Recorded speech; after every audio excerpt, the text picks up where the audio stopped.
affect just these people? No. It affects all of us. And I'm going to call witnesses today, experts, to actually tell you why it affects our community and how their stories affect each and every one of us.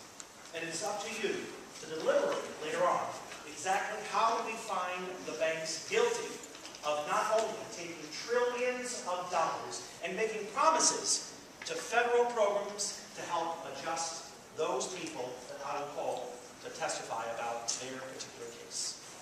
That's what I ask of you today. Thank you, Mr. Reggie. Mr. Rhoda. Before we, hey. $300 an hour. Do not waste my time. I'm sorry. Anyway, it's very good to be here. All right. I first want to say this is an attempt to collect a debt, and any information that I obtain will be used for that purpose. Okay? Are we all clear on that? Now, the people's lawyer with his hipster eyeglasses and his hippie beard has tried to confuse you. Right? Well, I think we all know that. You all look very, very smart. Poor people, not all poor people, but 98% of poor people, have always blamed all of their problems on banks. It's like, get a job, right? Go do something. But no, instead it's the banks. The banks have done this, the banks have done that, right? What you will see and hear today is obvious to all of you already. And that's that nobody has more interest in home ownership than banks do. Okay, we're the ones who want you in the houses. We're the ones who want you to live the American dream. Now, if you thought the American dream was to have an $800,000 house when you were on Social Security, that's not my fault.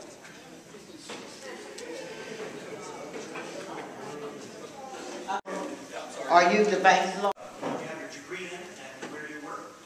Yes, my background is in economics. For the last decade, I've been employed by brokerage firms, banks, and insurance companies.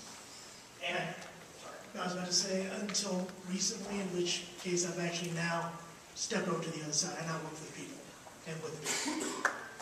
you can definitely pull out. I object to the clapping. Objection noted.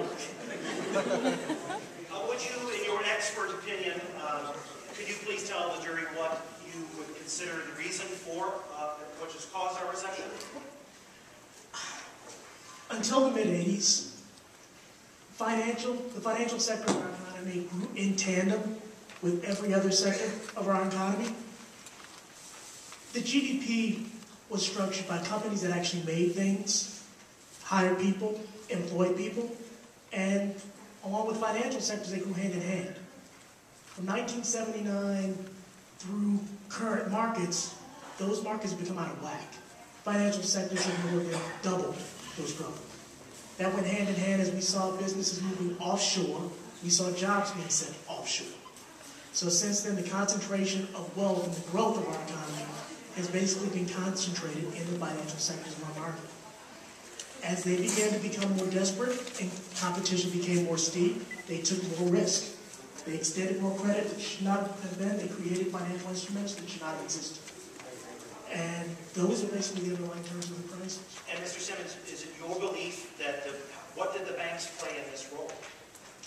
And this, they basically drove this. One, they undermined the actual basis of what we call the middle class. And as that began to be undermined, their pockets and their incomes began to increase.